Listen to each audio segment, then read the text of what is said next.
I think it might only have to Oh, be. it Oh, says it's recording. Okay, perfect. okay, great. Nice. Okay, so why don't we get started then? Um, Thank you all for waiting in dead silence with us. We didn't have any like elevator music, but it's okay. So I just want to welcome you all to UPSA's Guide to Grad event. We're so excited to have everybody here today. We have like 50 people so far, which is really nice. It's a really good like turnout. I'm pretty happy. So you're all in the right place. Do not worry. So during this like next couple hours, you'll be able to ask as many questions as you'd like to our panelists. And our panelists are all grad students and they volunteered their time to be here. So we're super duper thankful for them.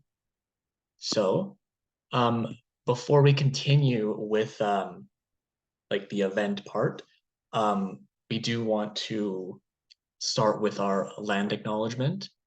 So I'll read that out for us. We recognize that many indigenous nations have long-standing relationships with the territories upon which York University campuses are located that precede the establishment of York University. York University acknowledges its presence on the traditional territory of many indigenous nations. The area known as Toronto has been taken care by the Anishinaabe Nation, the Haudenosaunee Confederacy, the Huron-Wendat, and the Métis. It is home to many indigenous people.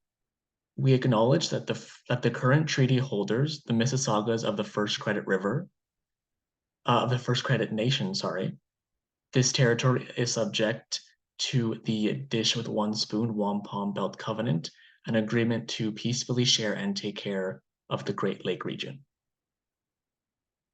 So, our agenda for today.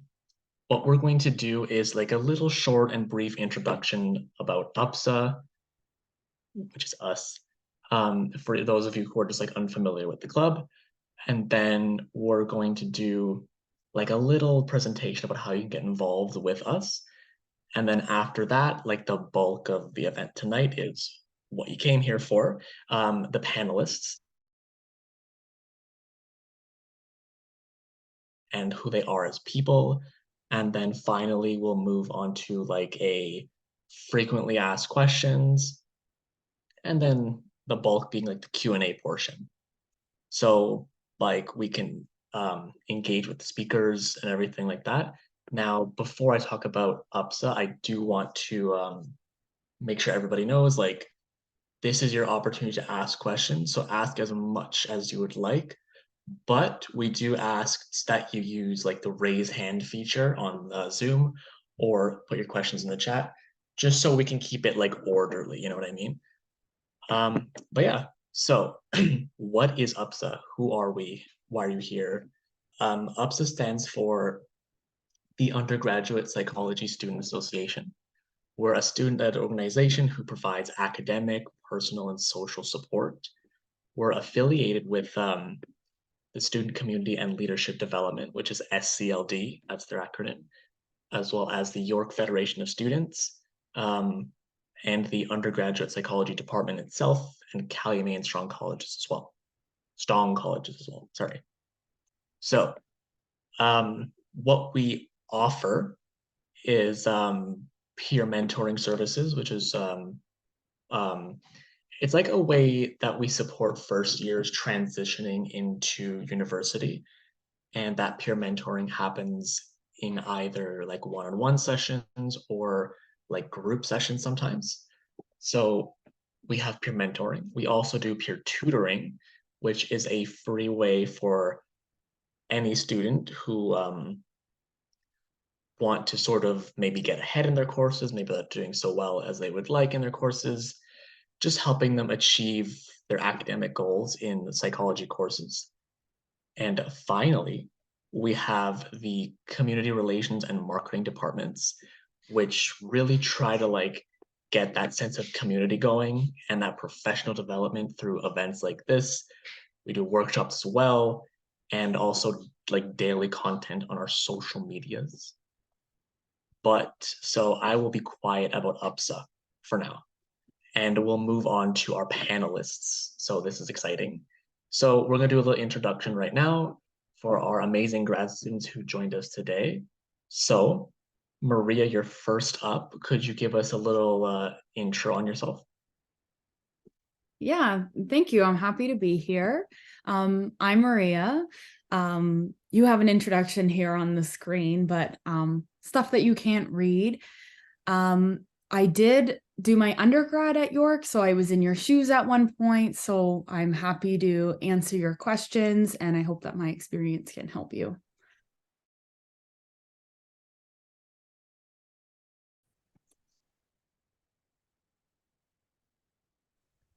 So my name's Michael. I'm a second year PhD student in the quantitative area, supervised by Dr. G.A. Choi, and I study the integration of machine learning and structural equation modeling.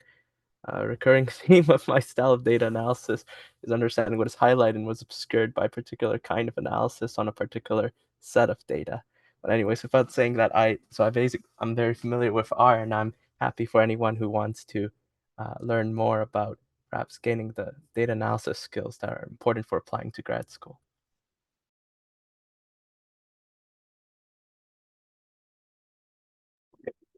Hi everyone. Sorry my camera isn't on right now. It's just because I am driving home. So I'm Tolu, and as you can see in the introduction, I'm in the first year of my master's in the clinical psychology program at York. I did my undergrad at the University of Toronto, in Scarborough, and I did it in psychology and also biomedical ethics. And my research right now has to do with spatial memory, and I'm being supervised by Dr. Sheena Rosenbaum. So, I also host a podcast that's for everything psychology related, including grad school. So I think like the next episode that's coming out is going to be about grad school and the struggles that come with that, whether it's like the admissions process or also just like being a grad student. So if you're interested in that, you can also look up the podcast. But yeah, that's a little bit about me, and it's lovely to be here. So happy to answer any questions.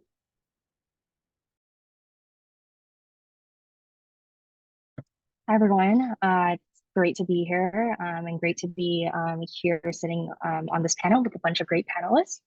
My name's Naomi. My pronouns are she, her. I am a master's MA2 student in the social and personality area at York. I'm originally from Calgary, and I still do research just remotely. I do research at the University of Calgary, working in interdisciplinary teams with like social workers, educators, and sociologists.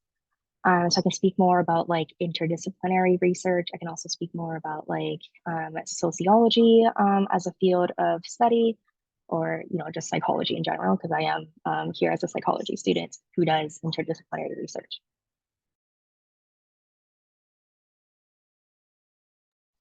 Hi everyone, my name is Gabriel Crone. I usually go by Gabe though. I'm a first year master's student, so fresh departments. My research is kind of in different places, so I'm interested in different things. So number one, I'm interested in statistical issues in psychology, like p-hacking and stats misreporting and stuff like that. But I'm also interested in like statistics pedagogy and the teaching of statistics. And I'm also super interested in software. So as well as Michael, I can also speak to the R aspect of it because I learned R in my third year of undergrad. So yeah, happy to be here. Happy to answer any questions y'all have, and hope to have a great session. Thank you. All right. I'm excited. Okay, so thank you so much for the introductions. One thing I noticed is that like from all of our different panelists, we really have like a wide range of like expertise on like the subject of grad school. So we're in for it tonight. I'm really excited. So before we um like set it as like a sort of Q&A type style, would our panelists like to just maybe like popcorn style, just like jump in with maybe like one or two of the most asked questions they get and some like common advice that they would like to give out.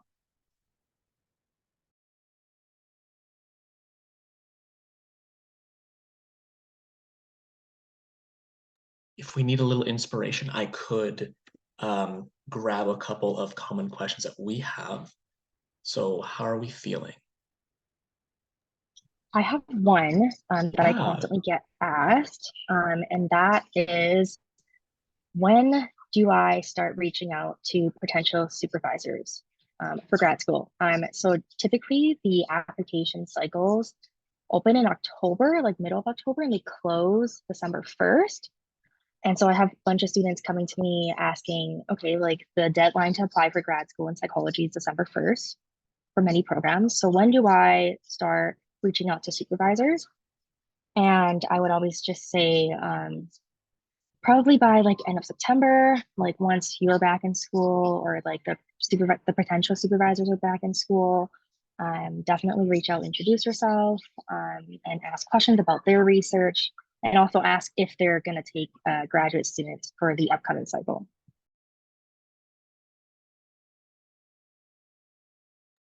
Nice, awesome. Thank you for that. So, let's see. We do have a sort of like tally of some really popular questions that we got. So, what is one that we got a lot from our participants. So how relevant is research experience to counseling programs? Any of the panelists can jump in if they'd like. So what do we think about that?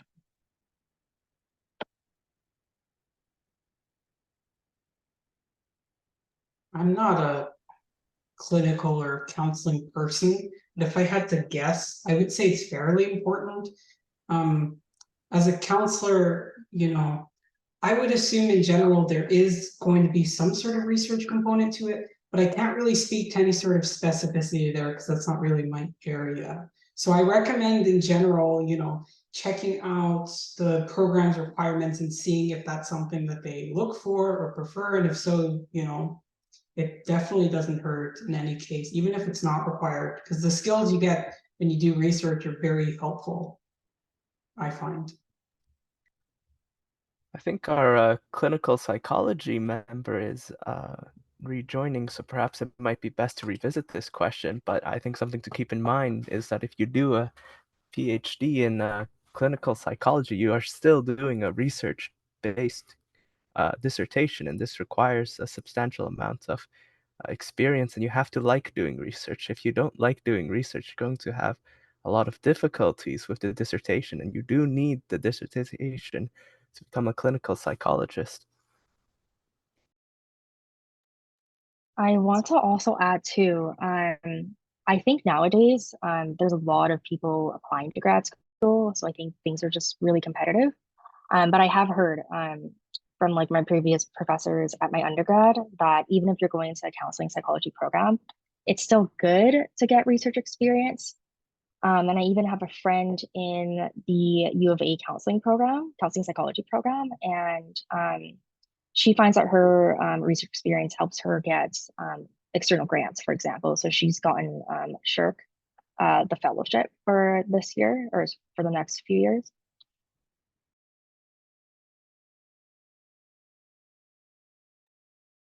Nice. Okay, so I think one more super common question that we got before we jump into our like Q&A portion is, would anybody like to talk about like what a typical like day in the life looks like as a grad student?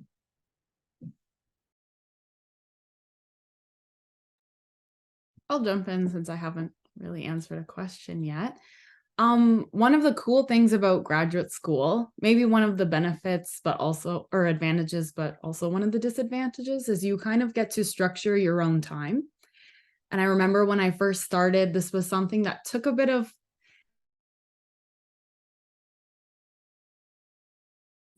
use my time wisely and effectively. I I'm a morning person, so I typically do most of my work during the day. I like to structure my day based on like a 9 to 5 kind of schedule because that works for me. But if you're more of an evening or you're more evening person or more productive at night, you can typically like shift that later and get up a bit later if you want. That's definitely one of the benefits of graduate school.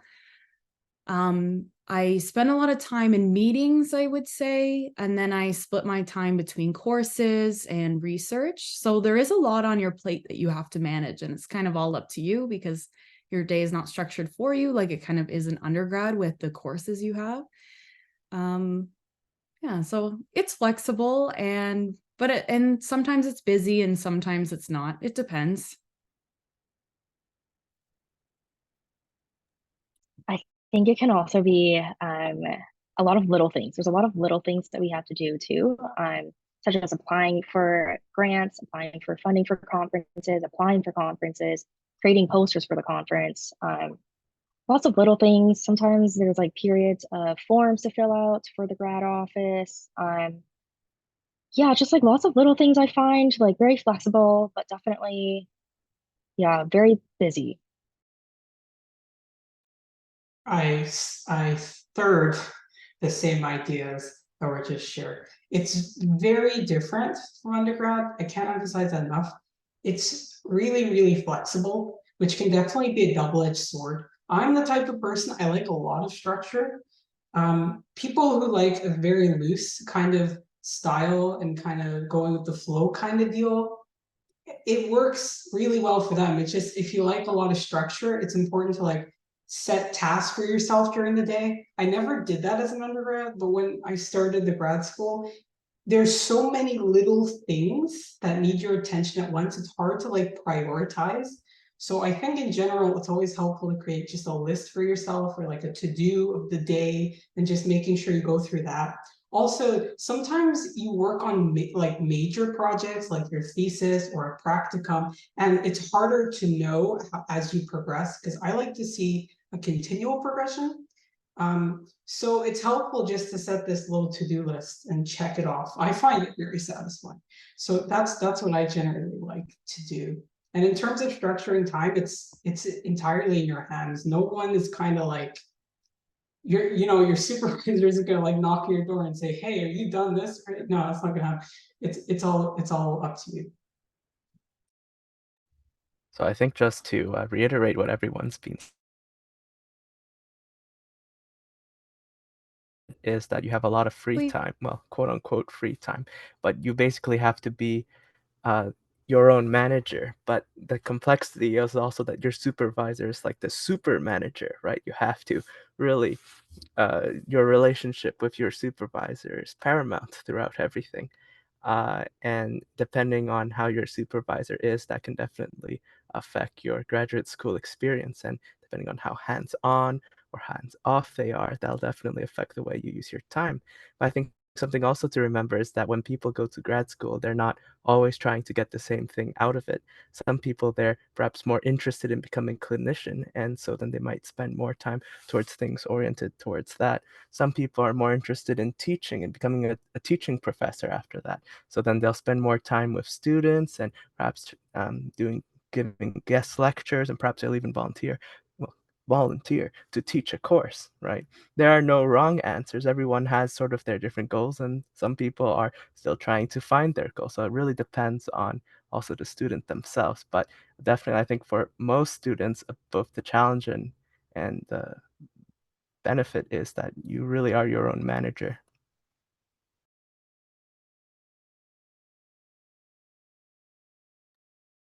Hey, thank you for that. That was really like insightful. I'm glad that we got all those answers that were very different, but we also found some like common threads between them all. So I think now is a good time to do like our sort of Q&A session. So the way this will be structured is, again, like throw your questions in the chat if you'd like, or you could always unmute and speak, but just make sure you raise your hand first, just so we can keep things organized.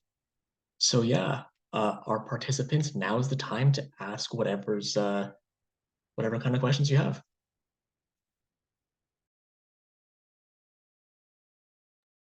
I think there were a few questions put in the chat earlier, so perhaps we can just go in the order of those. We had a question from Jacob. How many students apply for clinical psychology each year and how many get accepted? I can take that. Yeah, I'm finally home. So, it differs, I think, across universities. This question can be answered okay. Each university puts out what is called a disclosure table. And so that disclosure table basically says like everyone that applied, whether they were female, whether they were male, like whether they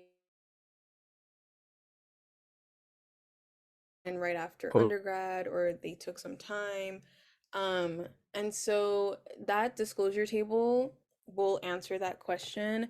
I know for York in previous years, it's been like maybe like over 900 students apply, at least for the clinical psychology stream or program, and then they accept like 6 to 8 students.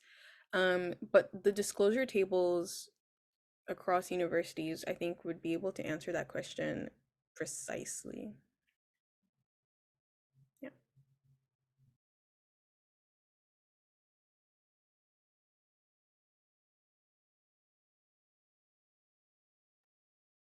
Let me see, I will go to the chat now and I'll see the next question that came in. Let me double check.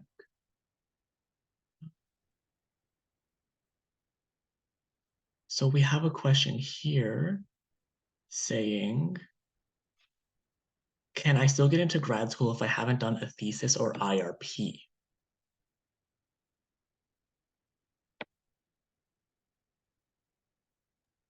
So, Oh, sorry, Gabriel. no, go ahead, go ahead.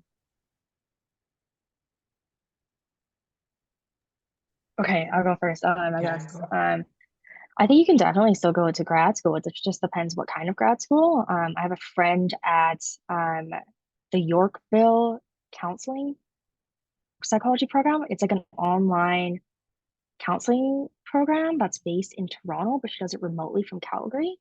And she didn't do an IRP and she did not do an honors thesis, but she did have RA experience, like research experience working in labs prior to this. I'm not sure how difficult it was for her to get into this program. I don't really know much about this program, but it is like an accredited, as far as I know, it is an accredited counseling psychology program.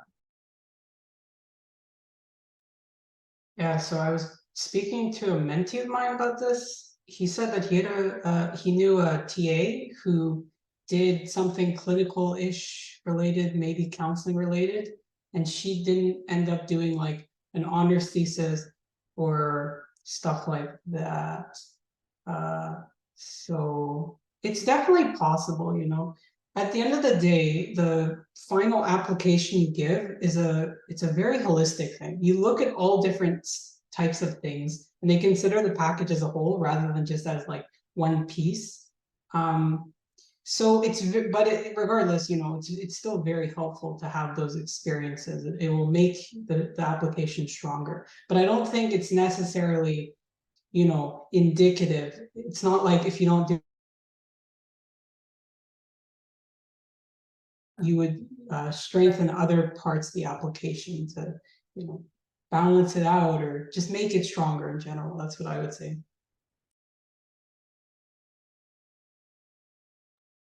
So thank you for those answers. I'll take a couple from those who have been raising their hands.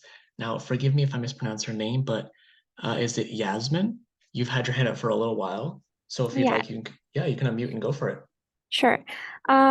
So my question was that do we need clinical research experience, like not research, I mean clinical experience to get into grad school for counseling psychology?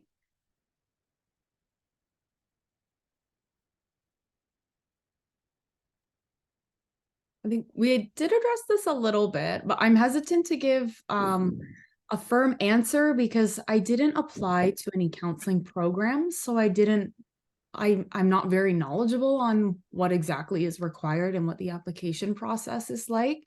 The advice I can give to you is look up counseling programs that you're interested in and see what they require or what they want you to talk about on the application. I think if you're interested, it's good to use that kind of experience to explore different areas you're interested in and find out what research is like if you're potentially interested in it or working with different populations. It's a helpful experience that way to sort of navigate what's out there and see what interests you. But I can't say for sure if it's required or how important it is for a counseling. Yeah, I understand. It's very specific to each field of psychology. So I have looked up into like some of the grad schools. They don't require, it's not in the requirements, but in another event that was held for like the grad school, they told me that it is like it's needed. So I'm assuming it's better to have clinical experience in order to get into what's it called, masters for counseling. But then I was wondering like how to actually like get the clinical experience. Like, is it just applying to different like clinics, or like is it related to the professors? How would I be like initiating these experiences? Yeah, I think that's a good question. And I think one that I saw in the chat too. I think clinical experience can really come from anywhere, and it's hard to know. You'll get a lot of different answers about what is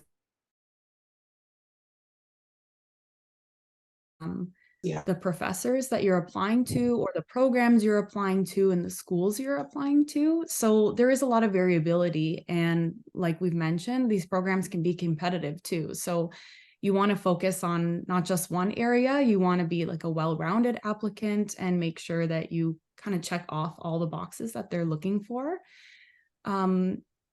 Clinical experience I always suggest to students, like if there's a population you're interested in working with or a setting that you're interested in working in, like a hospital or a clinic, for example, that counts as clinical experience. And you can get it inside of the university or outside of the university. But what's important on an application is how you can talk about that experience, the value you extract from it, and how you can speak to how that makes you a good potential candidate for the program you're applying to. Okay, so it can be any clinics, anything outside of the university as well. Like anything that can prove I did like voluntary job or like any kind of job with them. Yeah, I want to open the floors to other graduate students that have maybe comments, thoughts, ideas on Sure. this. Thank you for your comment.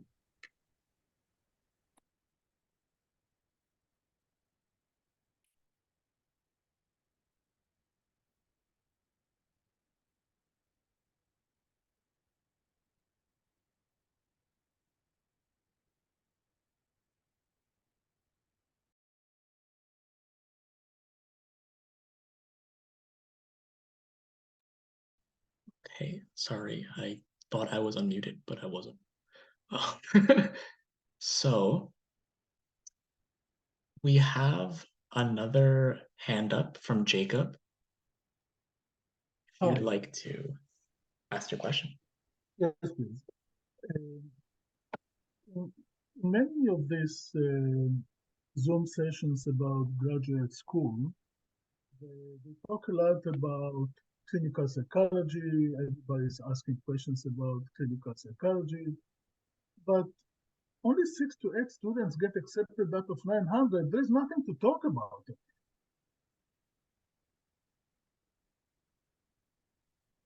Sorry, how do you mean? It's very discouraging. I mean, what are we talking about? 6 out of 8 students? I mean, 6 or 8 students out of 900? Yeah. I know it can be very discouraging. You know, a lot of students apply more than once to this program. For example, like for me, the first time I applied, I didn't get in. And I think that's the story for a lot. Something that you are really passionate about, and you know, you can't imagine yourself like in another program or doing something else. I highly suggest not letting that discourage you. um I think, I think there was maybe a question earlier about taking a gap year or not taking a gap year. And a lot of people do find that that gap year is useful because it helps them to really like reflect and figure out whether the program is for you. And I'm talking now specifically about clinical psychology. If you are interested in other streams, like, there are other grad students here that represent those other streams, the stats might be different. So, like I mentioned, that stat specifically for clinical psych. So anyways, like taking a gap year or figuring out, the research topics that interest you the most, and being able to get more experience in that field, whether it's like working with a researcher who's already in that field, or doing an undergrad thesis, or doing an independent research project, doing anything that kind of like beefs up your application will help will help you to get in, or at least get an interview. um so yeah, like I don't want it to be too discouraging. I think a lot of times, you don't want to be the one that says no to yourself, so I wouldn't use the stats as like a reason to not apply at all. If it is something that you are like truly passionate about, give it your all. If you don't get in, feel free to try again. Like that's what I did. I see a question in the chat that says, what did I do differently? So in that year, so I graduated undergrad 2022. And so like I had a gap year from last year to this year, and the things that I did differently in that year, I basically just narrowed down what my research interests were. Like I knew I was interested in memory, but when I did get one interview that first time I applied, um, like I didn't know what specifically about memory interested me. Even though I had done like an undergrad thesis, it was basically like a mix of what my supervisor at the time was interested in and the other supervisor. So I hadn't really like done that reflection. And supervisors in grad school will see that, like whether you have truly thought about what you're interested in. If you're just saying things because you know that that's what they research, like they'll be able to tell, right? So beefing up my application that way, I was able to secure some grants for research in the job that I was doing. So having any kind of like your application, whether that's for SHRC, like the Tri-Council funding, like you should, if you can, if you have the time, you should do an application for one of those as you're also applying to grad school, because like it also shows that, you are thinking about those things, like you're thinking about, where your funding is coming from for your research, but also for you. And other things I did, I also kind of expanded my network. So a lot of times, like I get questions from students that's like, oh, like, should I really cold email this prof? Like, should I really like email them before the application cycle even starts? Yes. Like email them, introduce yourself, say what you're interested in, if like what part of their research you're interested in.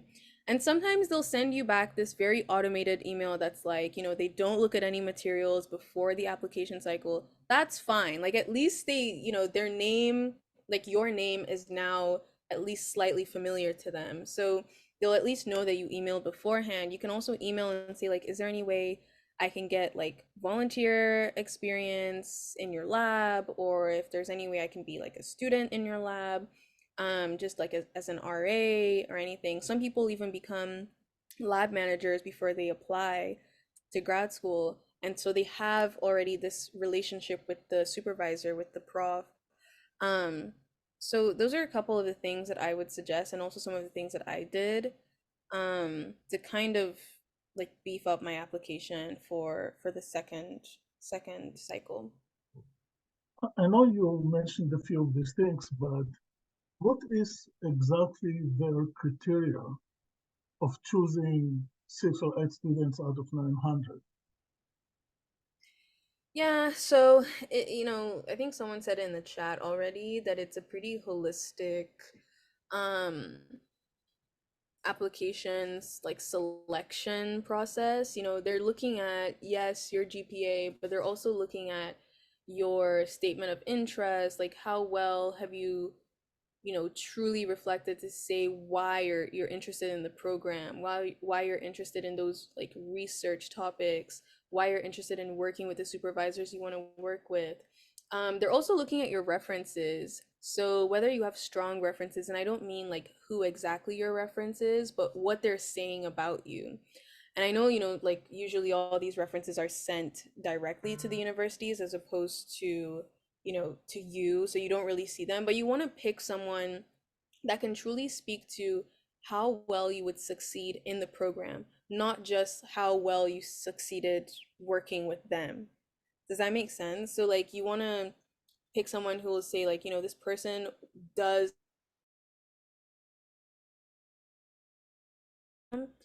um and then they also look at um what else is in your application pack? I don't even remember. I'll let other grad students answer or add And answer. who makes this decision?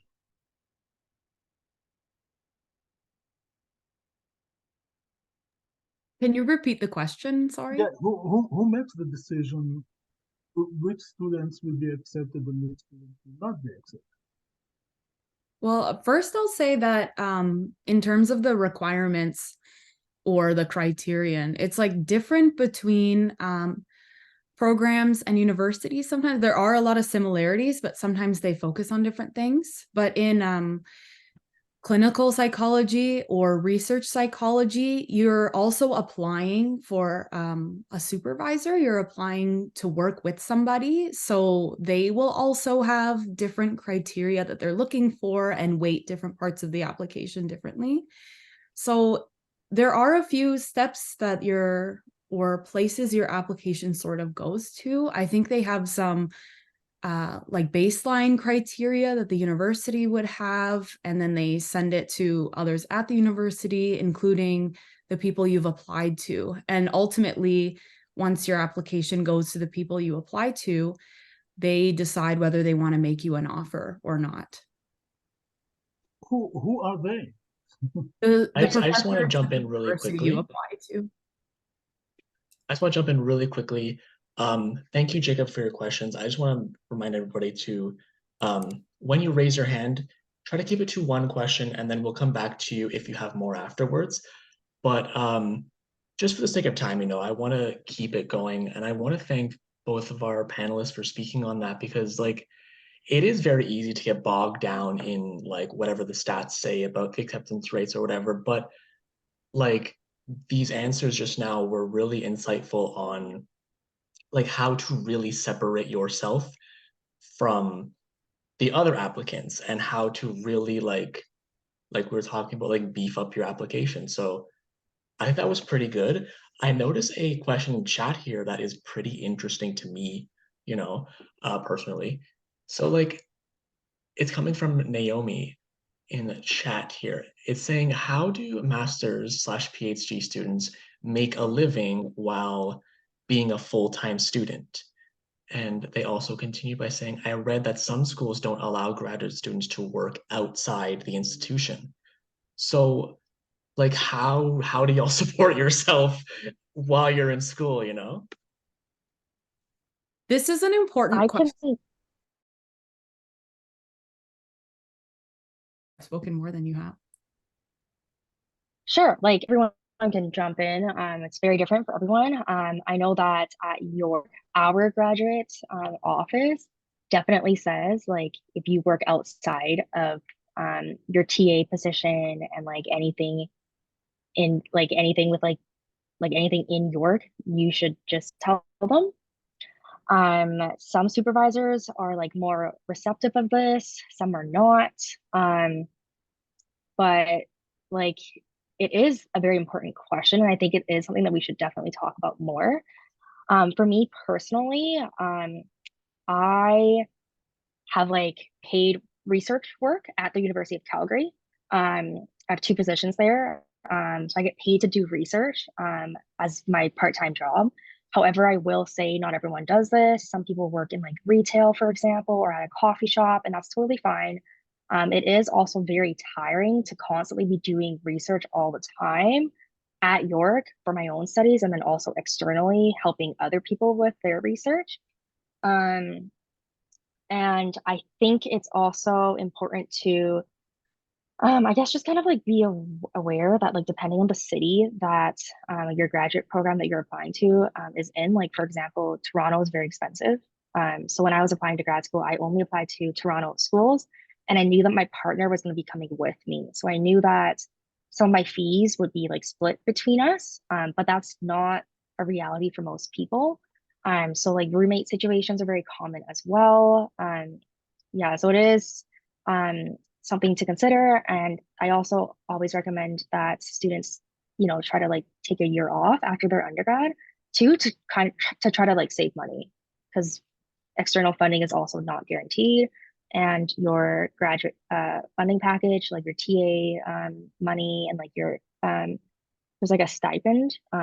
It's not, it is something, but it's not a lot. Well, thank you for dismissing my question. Well, I Although just I wanted. didn't. Oh, sorry, I didn't mean to dismiss. I was just thinking because we have a lot more coming in the chat, so we wanted to just sort of let everybody else have a chance to sort of ask as well. So let's see what else we have going on. Well, I'd just like to add something Yeah, though of about the point course. about the finances though, is that one challenge about being a PhD student is that of course we make very little, and usually depending on your program, depending on the university that you go to, that changes how much of a stipend you get. So for example, if you go to York or U of T as a psychology graduate student, you get usually I would call it a pretty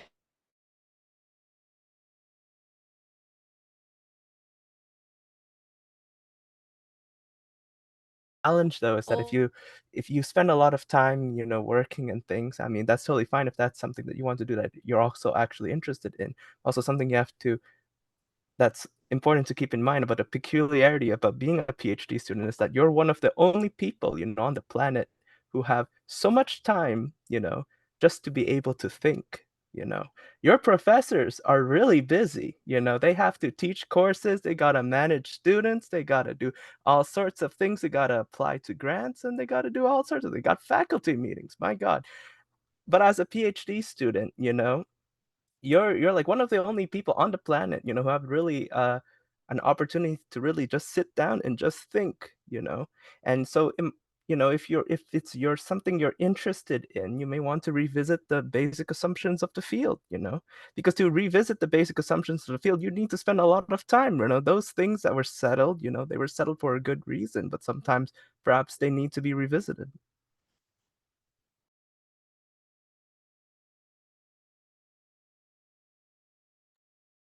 I'll just emphasize something again. So yeah, Michael's totally right. It's a very fun thing that you essentially do get paid to attend it.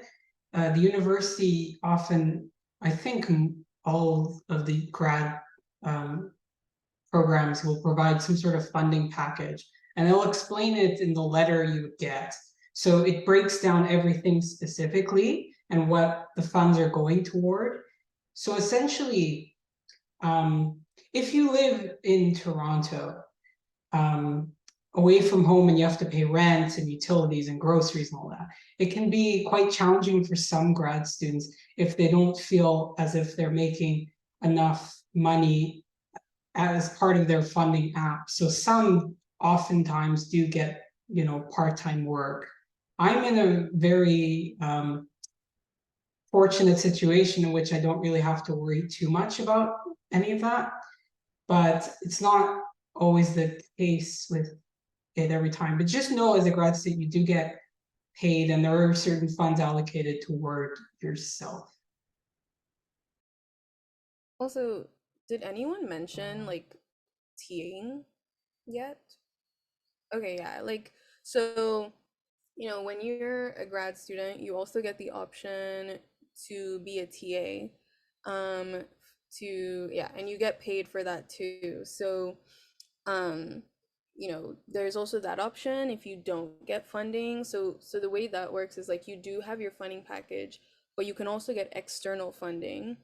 And I think most of that funding just comes back to you. So in a way, like that's still extra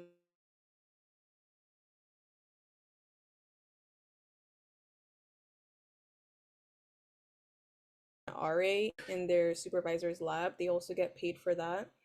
Um, and then there's so many like grants and, you know, scholarships that one can also apply for, and also like external ones away from the tri-council ones.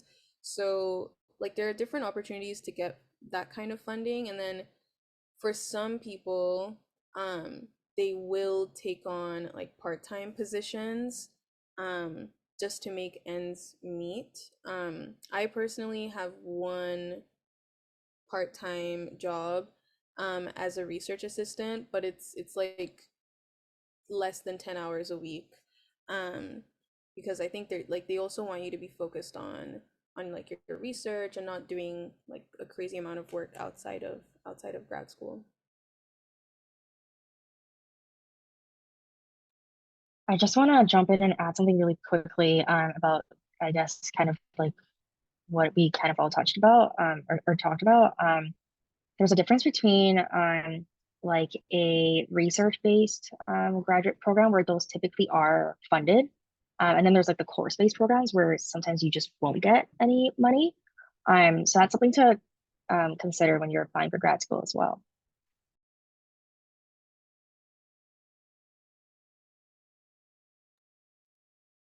Nice. Thank you all for those answers. Because I feel like the financial situation about supporting yourself through school is a really sort of important topic to like discuss, and I'm really happy with the answer that we got from you all.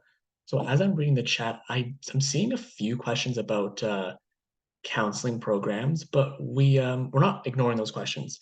It's just that the grad panelists here today, they are in research-based programs, so they would know more about that. So that's why we're just focusing on those like research-based program questions. So let me see if I could grab one from the chat here.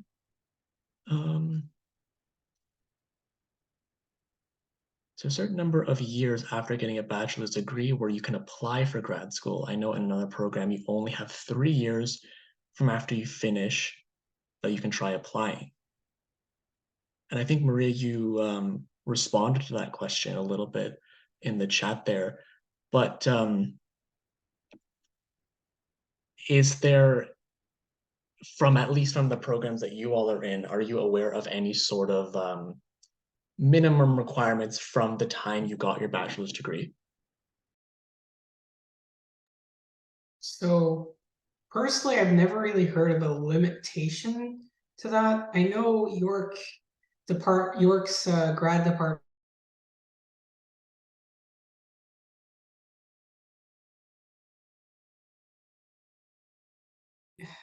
I'm not really sure how we use the terminology there, but yeah, I don't think there's any hard limits. It's important though, if you do take time between, that you use the time well. So whether that's, you know, working or developing your skills or doing something else that'll help your application in general is always a good idea. Yeah, there's always room on the letter of intent to specify, you know, like if there's a gap or something, you can talk about that briefly. I've seen applications where they do that well. So yeah, I don't think it's a hard like cap. It might be different for other schools. I'm not really sure.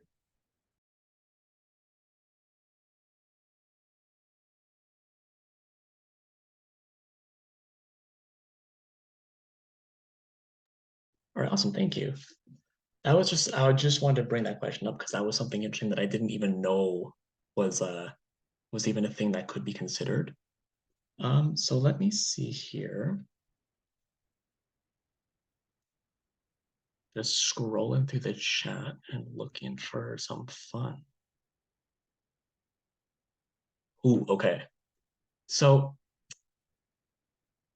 we have one that says, what career pathways do your programs lead to? So anybody really could jump in on that one.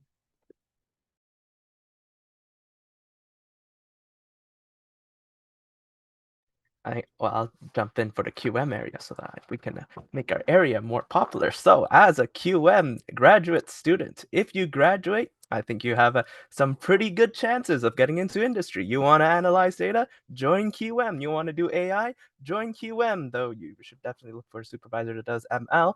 And so it's definitely a great choice if you want to join industry after graduate school, and I would definitely recommend it. I second that.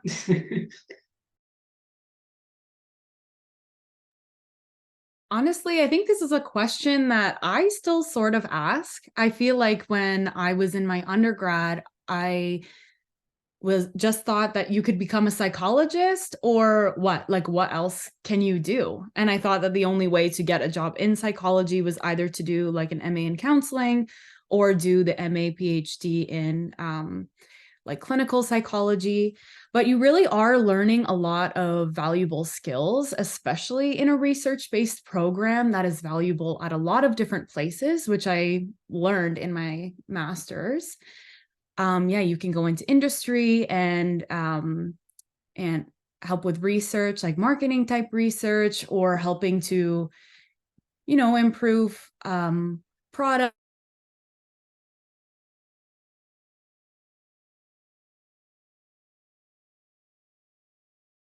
Looked at, like, honestly, every industry kind of has like a research team, and you're learning skills in grad school that are applicable there. If you want to be a clinician, you do have to go through with the master's and the PhD, but if you're in just the research stream, like I think most of the panelists are, you actually can get a job after your master's. It's not required for you to do a PhD, but it's definitely something you have to kind of do your homework on and think about and talk to people about. Because yeah, it's not an easy question. I'll add to that. So I don't think I mentioned this in my intro, but I'm specifically in the neuropsychology stream. And for those that are interested in that, I think the three options that are usually uh mentioned for that is like, oh, you can become like you can stay in academia, you can be a prof, you can be a supervisor, researcher, you can practice as a neuropsychologist or a clinical psychologist, depending on what competency you want to claim. And then the third one, did I just say all of them? Yeah, like you can do research, you can stay in academia, or you can become a clinician. And oh, what would you do as a neuropsychologist? So neuropsychology is basically this relationship between brain and behavior. So it involves a lot of assessments of clients. So, someone might come in with like TBI, like traumatic brain injury, and they want to get an assessment. And then, you can and then come up with like a treatment plan for them. So for that, you're looking more at, some might say like more physical injuries, sometimes like more like I would say like neurological injuries. So those are some options, but then outside of those options, there for people that are interested in like multiple things, like intersections of like, oh, psychology, but also um let's say like philosophy or something like that. Like, yes, you can stay in academia, but yeah, you could also be like a consultant for like, a journal or like that's focused on both of those things, or a magazine or newspaper. So I wouldn't limit the paths to all the ones that you've heard so far. Like you can almost like these types of programs, I think, offer so many skills that your path becomes pretty flexible. You just have to, I think, like sell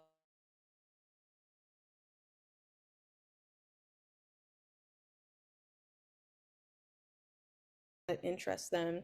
You see a lot of that on Twitter being talked about on Twitter. Yeah. Is there anything else I wanted to add? No. Yeah, sorry. Oh, there's one more thing I'll add. Like also on my podcast, I usually invite guests on that do exist in these like little niche intersections. Like we do have someone that, you know, they were interested in neuroscience, but then also in tech. And so we see like neurotech is really like booming right now. So people are going into that field. There was someone we had on who, you know, was interested in psychology, but also like theology. So they also went into that field. They're doing research now. And then they're like, this is a very unique case. But there was someone who was interested in like psychology, fashion design, and engineering. And now they own their own company where they create these watches that help blind people navigate around the world. And so that's like a huge mix between like, you know, like they created their own space because it didn't exist yet. So, you know, think outside of the box.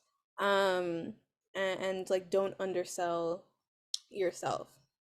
Even with like a bachelor's in psychology, like that's pretty applicable to a lot of fields.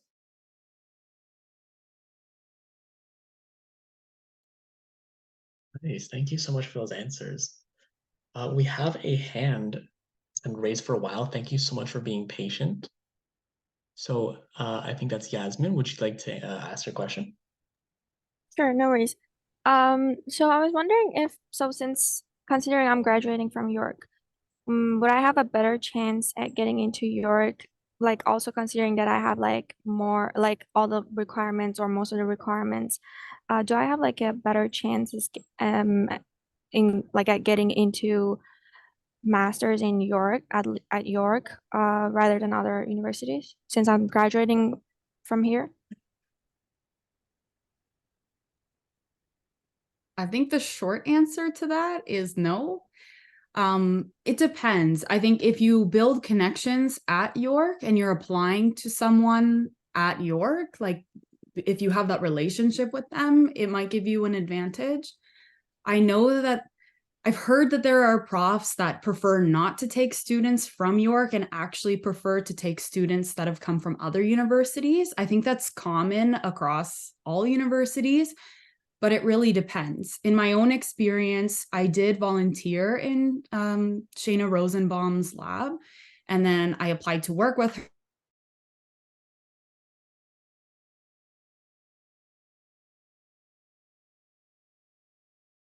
With her and forming a relationship with her already definitely gave me an advantage, but I wouldn't have gotten in on that alone. Your application is really important. Yeah, that's interesting. Thank you. I can second that because I had a lot of connections at York before I applied here. So I had worked in 2 labs, one for an IRP with one professor, and then one thesis with the other professor. And now the other professor is now my supervisor.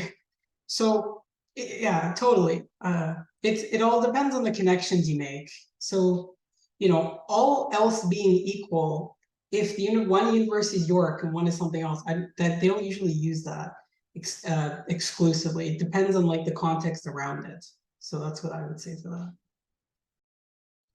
Thank you.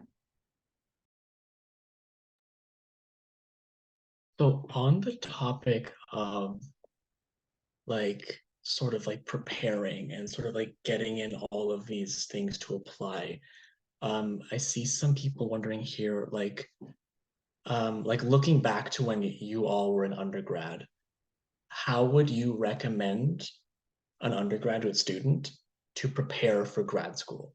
And like, if you can name maybe like a resource or two that you found to be most helpful for you, as you were trying to like get through that process of applying?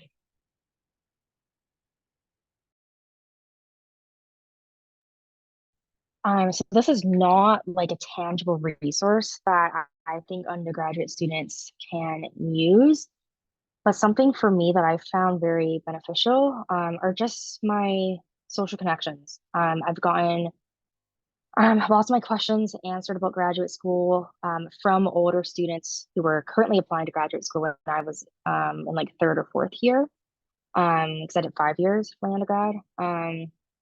Even just like your social connections can hook you up with RA jobs or like volunteer positions, and just really just kind of help you out with your career aspirations, educational aspirations. I'm not really sure that's like answering the question directly, but I don't really have anything like tangible as like a resource that I could share.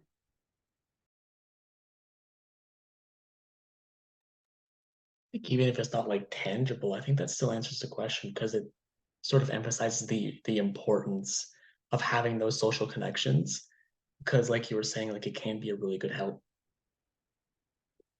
Yeah, I want to echo that because I found in the connections that I made volunteering in research labs with the graduate students in the lab were really helpful because I got to ask them about their experience.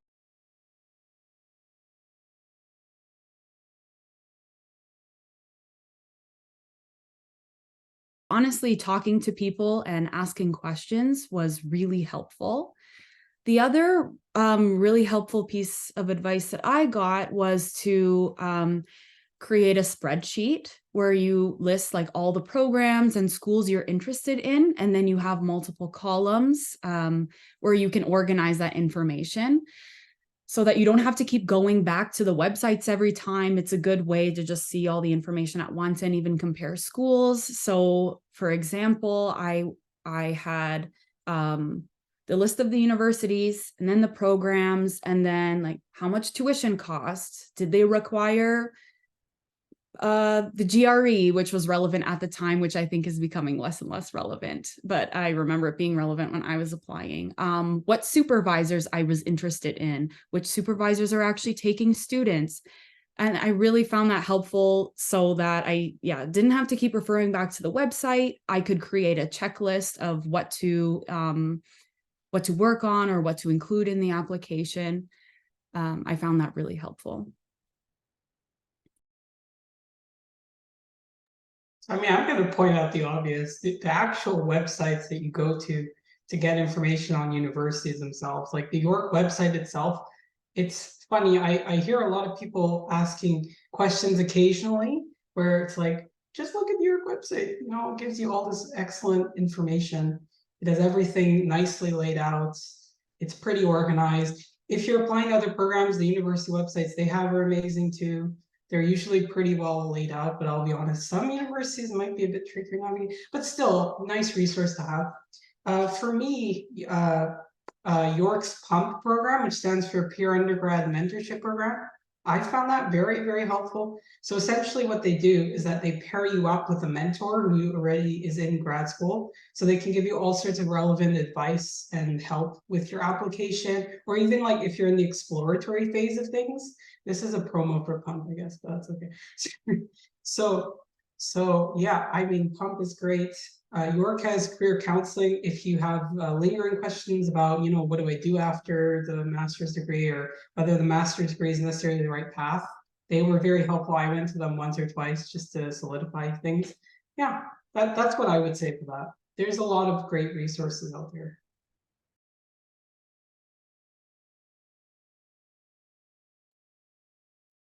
All right, thank you all so much for that. I want to highlight a question that I just saw. There is actually a little bit of a discussion going on underneath it right now, but it's from Sobi and it's talking about stats. So why don't we talk a little bit about stats right now? So are statistics and experience with data and data software is important for all?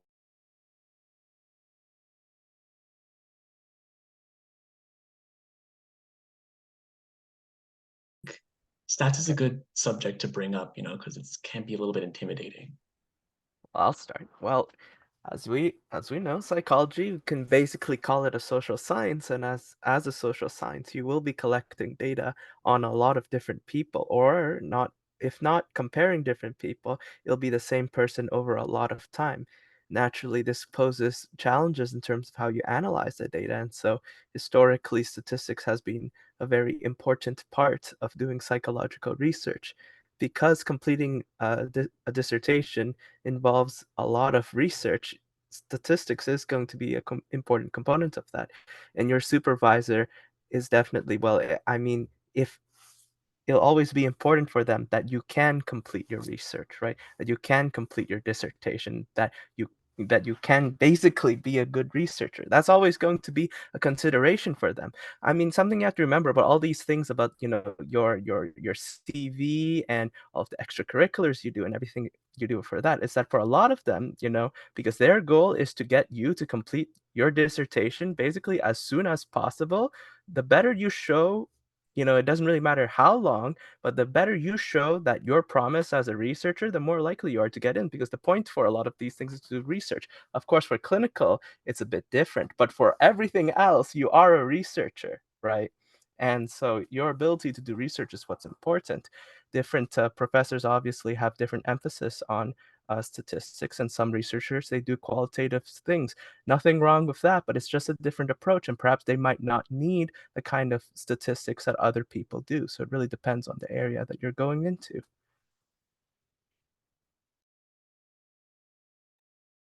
Yeah, I'll echo Michael's point exactly. The more stuff you have, the better. So if you do develop some proficiency with a coding language related to software, or you show that you've used software in an applied setting within research, like in a research lab, it looks really great. And it's also a very valuable experience to have, because as a psychological researcher, you will encounter data and you will have to know how to analyze it in an appropriate way. So obviously, showing them that is great. Though, as Tolu mentioned, there are stats classes you take when you get into the master's program.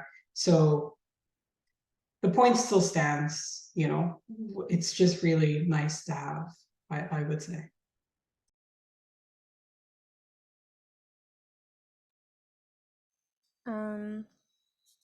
So I mean, a big part I think that was already mentioned was that you're kind of like the boss of your own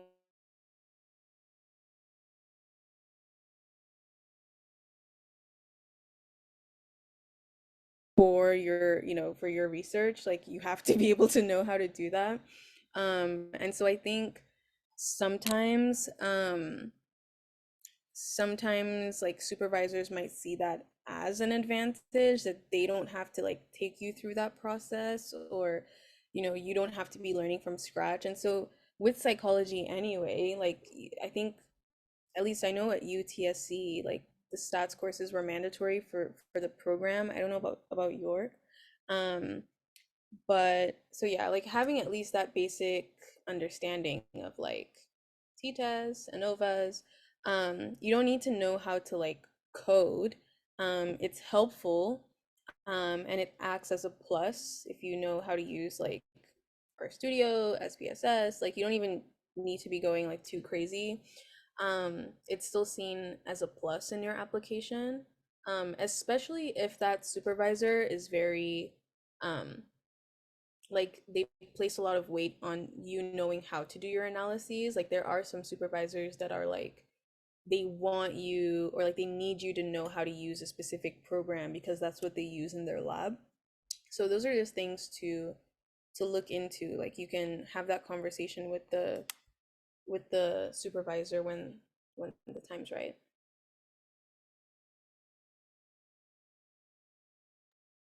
So thank you all for those answers. I see a question here from Natalie, which is pretty interesting because I feel like interviews can be pretty intimidating, you know what I mean? So Natalie's asking, what do the interviews typically look like, or what do they entail?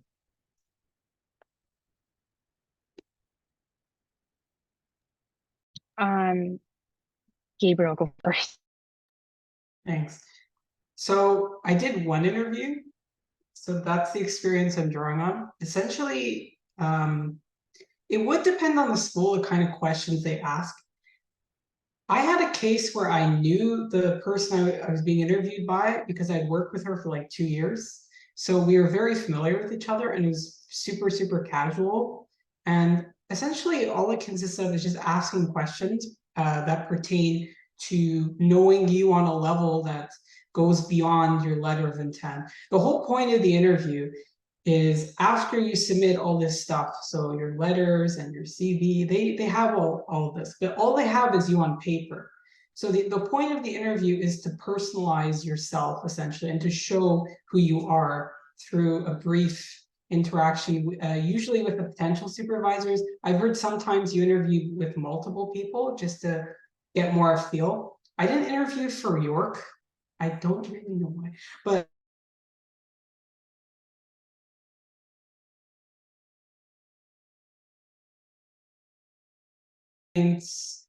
what do you hope to get out of it? Why us? Stuff like that. So just questions to get to know you on a much more personal level. And they're usually not too formal. So don't over stress about it, is what I would say.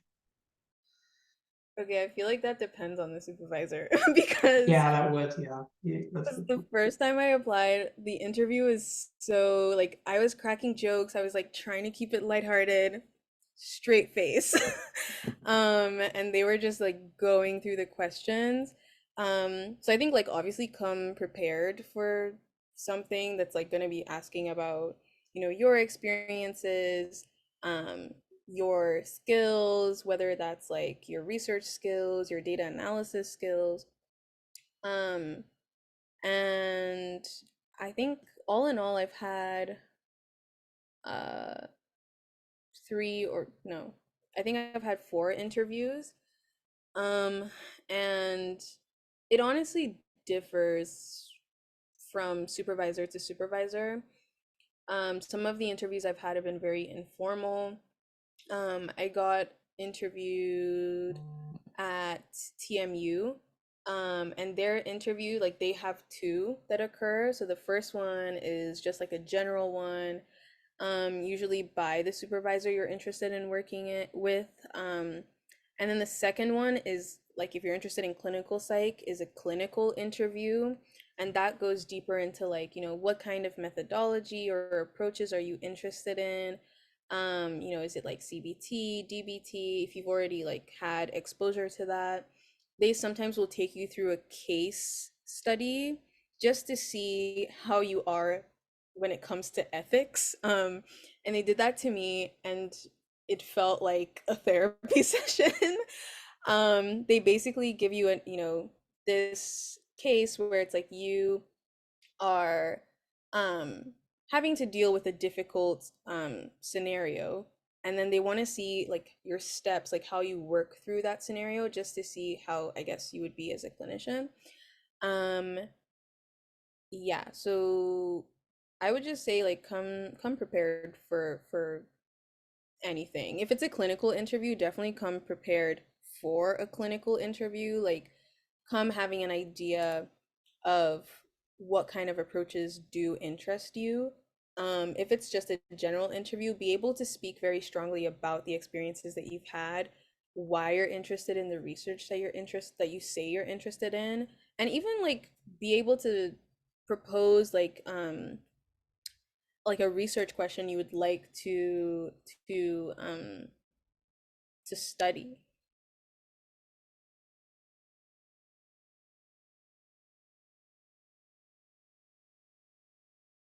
I think something, oh, sorry, I think something to like don't forget about this too.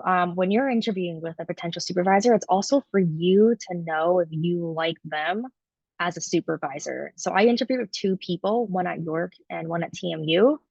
And I knew just from the interview that one of them I just would not like as a supervisor, just because our personalities were so different. And you also will be working with this person for at least 2 years for a master's. Masters can also go up to 3 years, and then maybe also a PhD after, which is like 4 to 7 years maybe. So yeah, interviews are good for them to get to know you, but also for you to get to know them as well.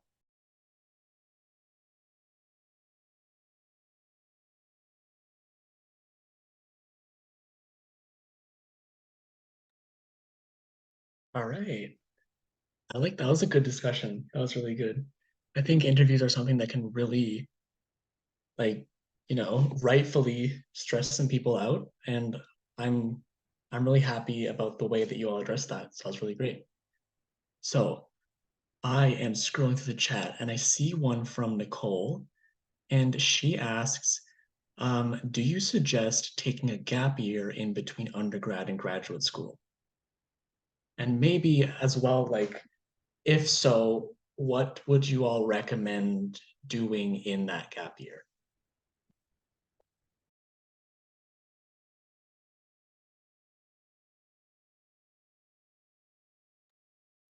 This is a good question. I honestly recommend everybody take a year off because, first of all, you've been in school for really like all of your life thus far. And it's good to take a break because graduate school is a big time commitment. It's also a good idea to, if you're not so confident in your application and you really want to be competitive, it's a good time to invest in yourself and do some reflection and really decide what you want. In my experience, I took a year off to work and make some money so that I had a savings before starting grad school, which has been really helpful.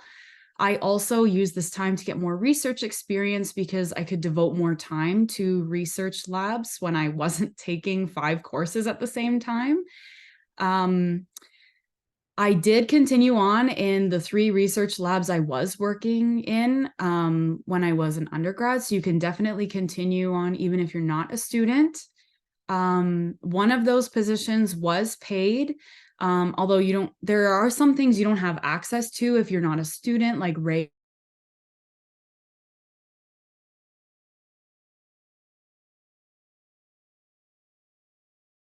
the applications also take a lot of time to complete. So I also think it's in your benefit to be doing them when you're not also working on courses and whatnot simultaneously. Yeah, I didn't feel sure of what exactly I wanted when because you have to apply before you're even done your undergrad. So honestly, I really recommend taking a year off or at least thinking about it. I really do like Maria's advice here. Oftentimes when you take a gap year, you're giving yourself a lot of time to think about what you really want and build your skill set and get these very valuable experiences that will, enrich your trajectory, so to speak, and just make sure that you're really interested in pursuing graduate studies. Myself, personally, I didn't do it because I'm the type of person who's more like a workaholic. I like to have stuff to do. I like keeping myself busy. If you don't want to take a gap year, that's cool too. You have the summer, 4 months off. It's a long time. I was able, even that 4 months, to take a lot of time off, relax, and decompress before starting. And yeah, Maria has a really great point. It does get a bit stressful because I did apply as I was doing my courses, but it all depends on yourself and how ready you feel to take on the next chapter, so to speak. So it's a very personal decision at the end of the day. I'll go next. So I think something I also want to link it back to Jacob's earlier point though, is that, well, all that being said though, if you really do know for sure that you do like research and you do like the research that your supervisor is doing, then I mean, what are you waiting for, right? I mean, if you already have an opportunity, especially you have something to also consider regarding money is that, well, depending on how well funded your supervisor is and depending on the particular program. So for example, at York, we have a great vision science program, one of the best, right? And as part of that, they do give these big scholarships if you do vision research. And so that's something that you should also keep in mind if that's something that you're interested in. And well, I mean, speaking from a research point of view, something that Kahneman's argued is that because it's difficult to judge what makes us happy, and I mean, all of these questions are that it's difficult, right? It's difficult to know what we want to do. It's difficult to judge what makes us happy. Perhaps it's better to, instead of doing that, you should try to avoid pain because it's very clear, what we don't like. It's very clear what would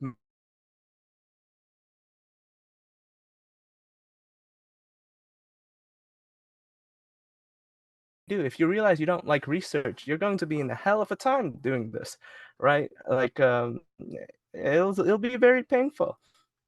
But also something to recall is that also regarding the interviews and regarding how all these judgments are being made, it's something you have to recall is that people are not, mechanical judgment machines. That's just simply not true. That's just not the way the research is. People are not mechanical judgment machines. They don't have some kind of calculator going on inside, going boop, boop, boop, boop, boop, and boom. It's not like that. It's it's more nuanced. They have their moods and stuff. Things happen. That's just reality, right?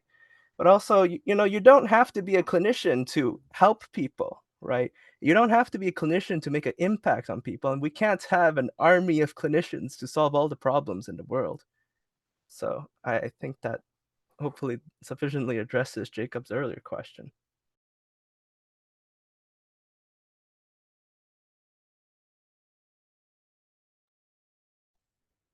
All right, nice. So I have one here, and this was one of, oh, let's see what's in the chat. Oh, okay, this is interesting. From Vanessa, she asks, does it matter whether you have a BA or a BSc in psychology to get into grad school?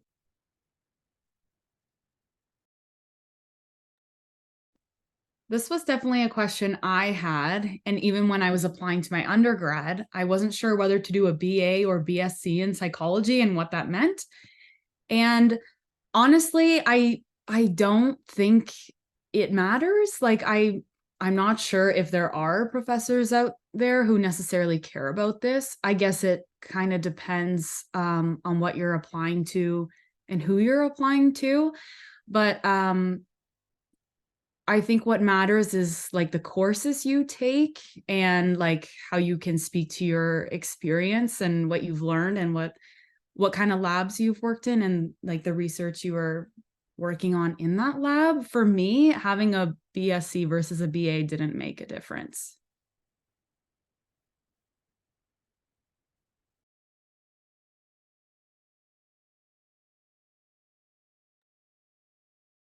Nice. All right, thank you for that, Maria. I see another chat in here from Yasmin, and she says, sorry, I gotta zoom in because can't see it close. Does an IRP play the same role as a thesis for getting into a master's program? And she asked this because my program is honors, not specialized, but I heard that it does play the same role, so just confirming. So what do y'all think about the sort of juxtaposition between an IRP versus a thesis?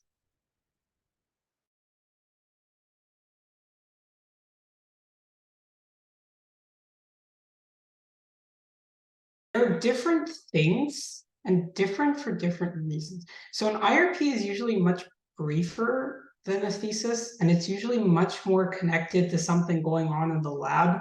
Like for my own IRP, I got a bit of say in terms of the topic I did, but it's usually much more centered in like what the lab is doing at the time. And a thesis is usually much more of a bigger thing in general.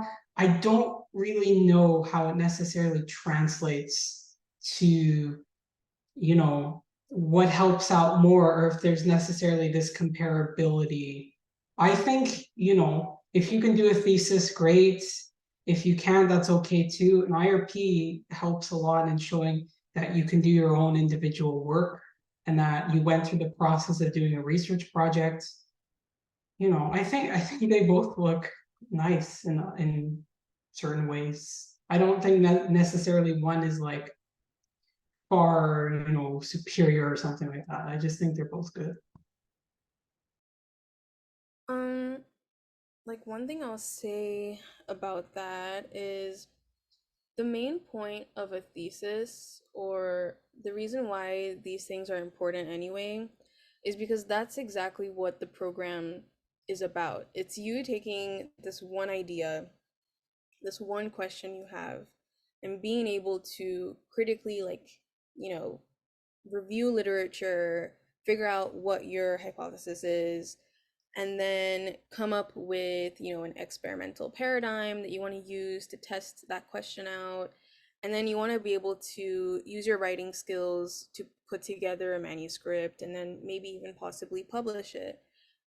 So the reason why, grad school does look at whether you've done a thesis or whether you've done an IRP, I think is because they mirror this bigger process that you're going to be going through your master's, through your PhD. So it's not about really whether one is more helpful than the other, because you could do a thesis and you may not have learned that much or like gained that many skills from it, and then you can do an IRP and you can gain a lot of skills from it. So I think it really depends on what you make of the experience, like whether you are, properly like getting your literature review skills in, whether you're, able to come up with like a research question that makes sense, you're able to come up with a paradigm that makes sense. And then even your writing skills, like are you able to write in a scientific manner?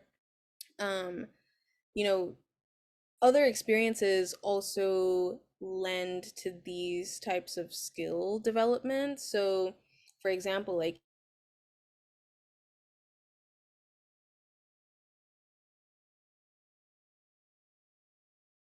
as, research writing skills. Like, so you can, it really just depends on the different, say like activities that you're doing, whether that's the IRP, doing a thesis, whether that's writing, grant proposals, or like even writing like a short opinion article about a scientific topic, that kind of thing, or analyzing data that you collected just personally, that kind of thing, or even taking a stats class. You can also brand that as like, oh yeah, like I do have stats experience. I think a lot of people overlook that and they're like, oh wait, like I haven't done a thesis, I haven't analyzed my own data. Yeah, but like you've analyzed a lot of data in class, like you've covered the basics. So you can also like, don't forget that that's also part of helpful experience.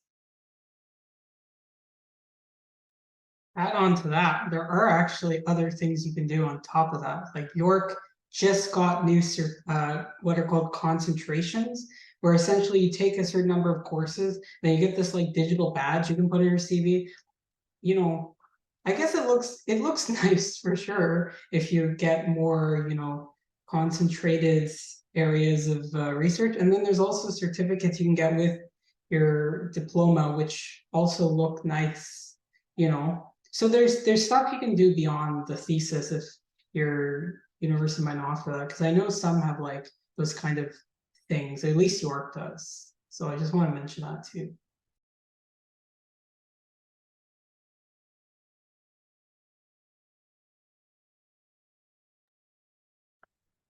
All right, awesome. So thank you for those answers. I just want to update everybody on like how we're doing for time.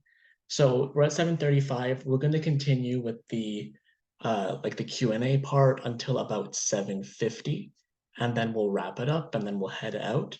So just to keep that in mind, if anybody has any, not like last minute questions just yet, but as we're like gearing towards the end, make sure to put those questions in the chat if you have any more that you're looking to get answered. We have one popular one here that we have in our little document. Do you have any tips for writing a strong personal statement? Because those are very important. So we have lots of people who are interested in learning more about personal statements and what y'all think would be good to put on there, what y'all think maybe could be left out, things like that.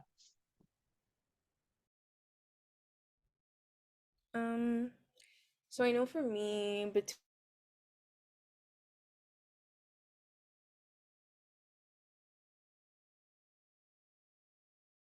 because I think the first time I was writing more about why like I was a good fit for the program. Then I heard from I don't remember who said it, but like, you know, having good connections with students that are already in the program is so helpful. Because then the second time around, I was like, everyone is reviewing everything that I've written. And they were like, it's almost like you're selling your skills or your abilities. Like, that's not what you want to do. It's more so why the school and the school's program is a good fit for you. So, you know, why is it that their model, like whether it's the um practitioner, researcher model, or depending on the university, like the scientist, practitioner model, like why is that a good model for you um, as a student, like that is interested in their program? Why is it that their clinical psychology program is a good fit for you? And so in that way, if you look at it through that lens, um, you know, if someone is reading your statement of interest that's in the university, they would be like, oh wow, like you're right, like we are a good, like, you know, we did make this program for, you know, students that are going to be able to succeed, and the way you're writing makes it sound more like, you know, yes, we made this program for you, like why wouldn't you be in it, kind of thing, as opposed to like you saying that you're a great fit for that university. Because you know, most likely you're applying to multiple universities, multiple programs. And if you're looking at it through that first lens, it's like, how can you be a good fit for every single program you're applying to and every single university? So, you know, you want to be able to instead pick on the things that they've mentioned are important to them as a university, whether it's the model that they're using, whether it's, you know, what the supervisor you're interested in working with research is about, like how that's a good fit for you. You know, if they're interested in something like um addictions or, you know, decision making, how those two are connected, then you talk about your research experience. Maybe you have volunteered at CAMH before. You're like, oh wow, like that's a great fit for me because, you know, X, Y, and Z. um yeah, just being like very specific and being I would say uh like genuinely yourself. Like don't be robotic in what you're writing. Like say exactly why it is that you're interested in that program. If there's something significant that's happened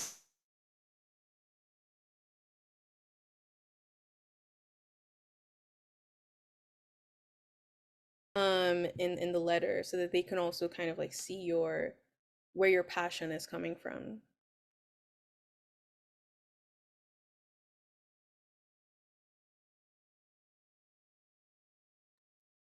Yeah, all very, very great points, salient points. So the whole point of the statement of interest or the letter of intent or the personal statement, there's like so many synonyms for it, is just to kind of show you as a person on a more personal level and to clearly demonstrate that you would be a really good fit for the program that you're applying to. So some people like doing it through storytelling. I personally did it through I use this term very liberally, through the evolution of my thinking regarding the specific discipline as a whole. So something a bit deeper. But yeah, the main point is to highlight your experiences. But moreover, rather than kind of listing out the CV in a way, you'd want to show what these experiences did for you and how it helped you develop and how that subsequent development makes you a great fit for their school. So it's all about that. Also, as I put in the chat, try to avoid like blanket applications if you apply to a lot of places. You want to make it somewhat specialized to the university you do, because they want to see you did your homework in a certain way and know about their program specifically. So what I've seen some people do is they kind of like write one application, then they insert the school. Yeah, I don't really think that's a good idea, because it's just I would say it helps to personalize it more to the school.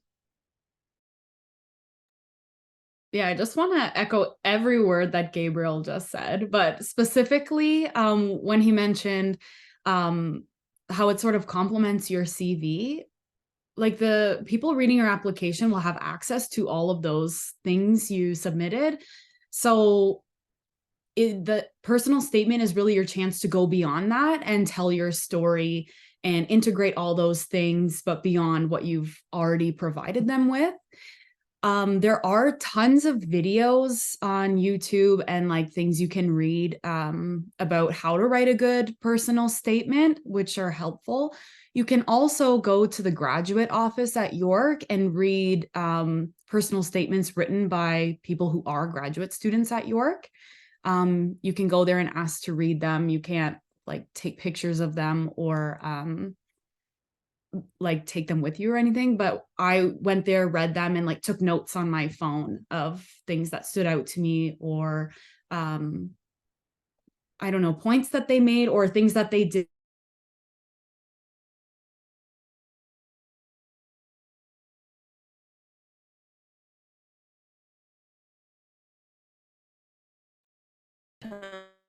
Thank you so much for those answers. So now it's around 7:42. So I will give the chat maybe like 30 seconds to a minute for any final questions. Or if not, I might grab one from our list of popular questions. So let's take a breather for like 30 seconds, and then we'll see if anybody has anything last minute in the chat. And then if not, we can see.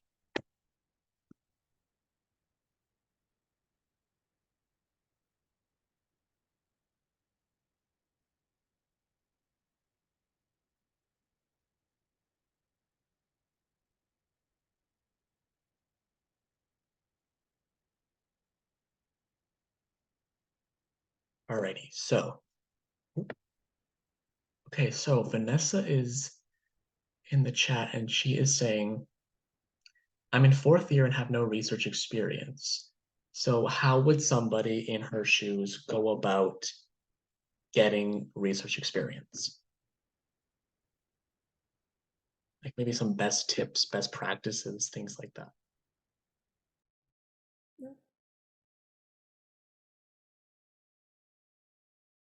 Okay. I feel like a lot of people are in your shoes, at least from what I've heard from different students. Um, I think the pandemic was really hard on students for getting research experience or any kind of experience in the field. So like I wouldn't feel too worried about that. Um, One thing I would suggest is, a lot of like hospitals have um like summer programs that you could apply to. Like, so how I got the sick kids position that I did, and also the Baycrest one was through their student summer program.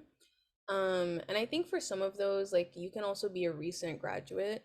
So I would look into those and look into the supervisors that are there if they're people you want to work with. And then you can also email professors now and just be like, I'm about to graduate. Are you looking for any research assistants in your lab?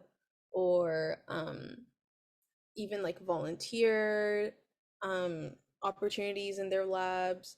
Um, I find a lot of people or like a lot of students these days are very shy when it comes to emailing, like cold emailing and just saying like you're interested in working with the professor. But please like be bold. Not a lot of people like, I don't know, like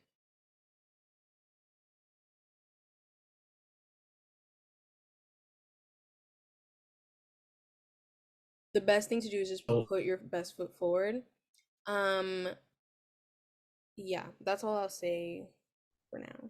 I'd like to add on to that. So also something to encourage you also though is that yes, you definitely do want to cold email them, and people love it when they get I guess you could call it applications to be a research assistant, because I mean it means that someone's interested in your research, or perhaps they met you in a course and they they like you enough and they want to try, doing research with you. But also something to recall is that, if they treat you coldly, right, like if they send back a rude response or something, or if they don't respond for a really long time, that might be a bad sign, and that might be a sign that you shouldn't be working with them at all. I mean, it's gonna be a hell of a time, right? If with a boss who's just like, doesn't really check in on you, and you're doing your thing, you're thinking you're doing a good job, and then a couple of months later they're like, no, what the hell are you doing? That's good. That's I mean, why would you want to be in that kind of a situation?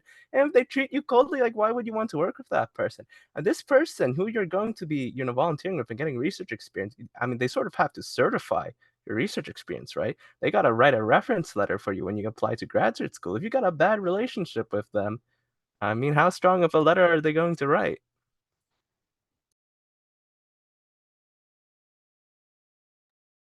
Something that helped me also find research experience when I was just starting out was to reach out to TAs in my courses that I was really interested in.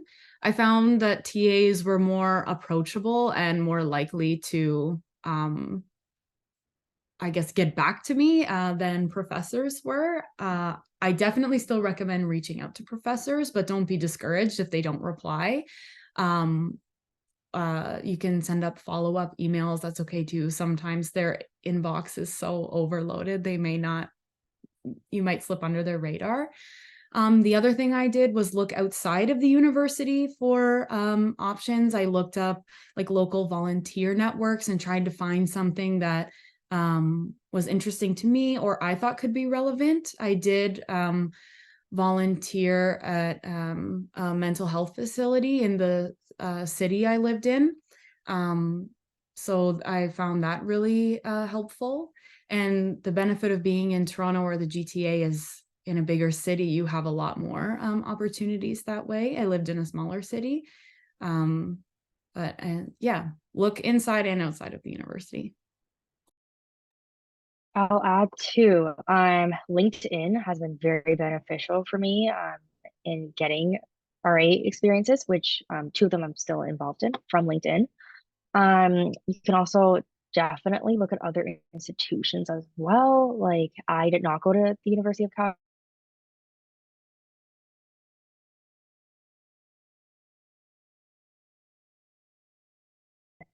Posting at the University of Calgary with a neurologist, and I just kind of applied on a whim. And I actually got interviewed, but ultimately it just wasn't a good fit because I didn't really have any interest in neurology. But that was kind of cool. And sometimes having or getting RA experience outside of psychology will also be paid as well, which is also an added benefit.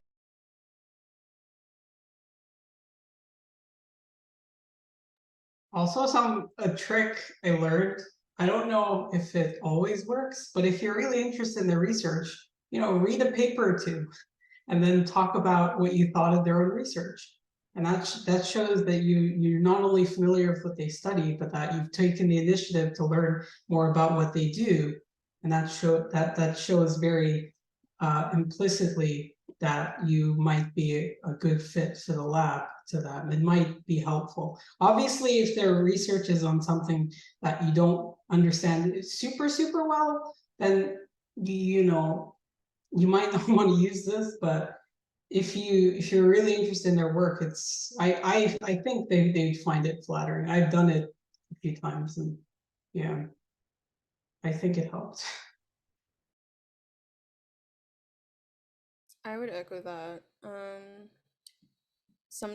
Another thing that maybe doing a thesis or working closely with another professor or supervisor helps with is that usually if they're in the same field, like they'll probably know of each other. So they could also put in a good word for you during the application process. And you can also use that in your cold email. Like there was this researcher that I was interested in their work, but they were based in the UK. And at that time, like COVID was really like rising, so I couldn't travel to work with them.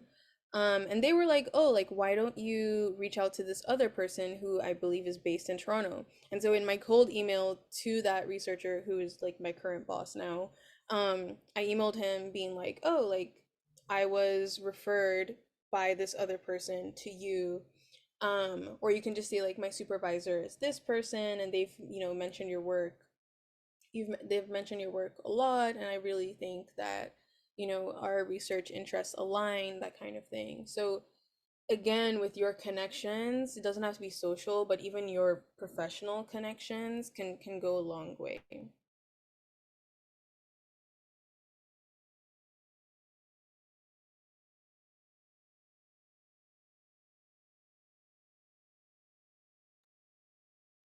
All right, thank you so much for those answers. So it's 7:51. So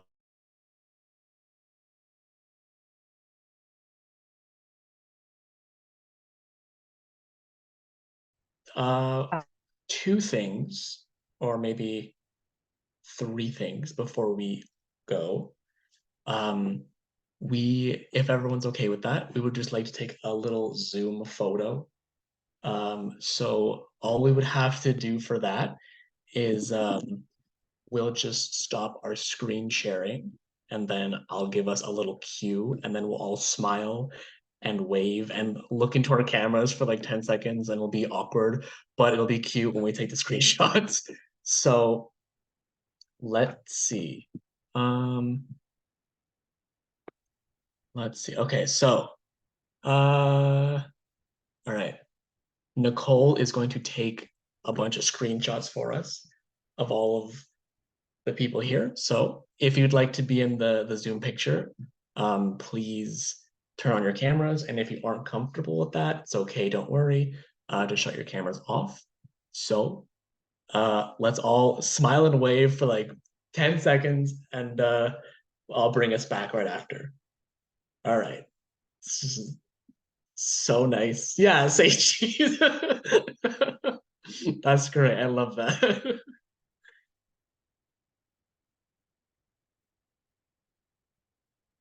My hand's blurred out. Okay, I think that's good. We're good. Perfect. Nice. Okay, awesome.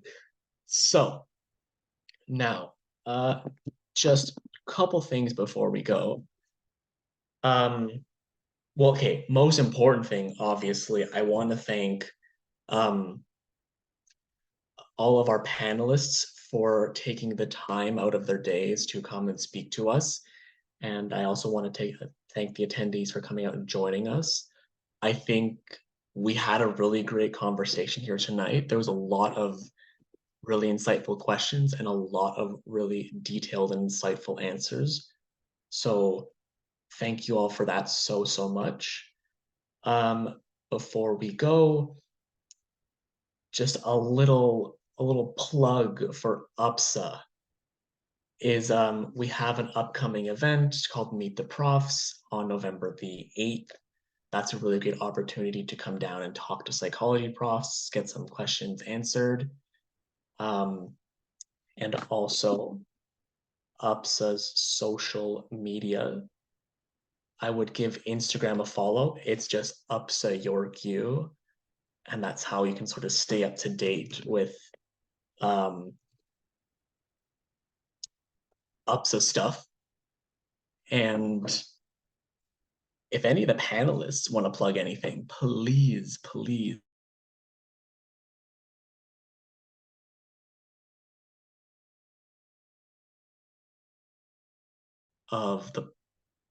What was the name of your podcast again, Tolu? It's called the Brain Core podcast. Okay, perfect.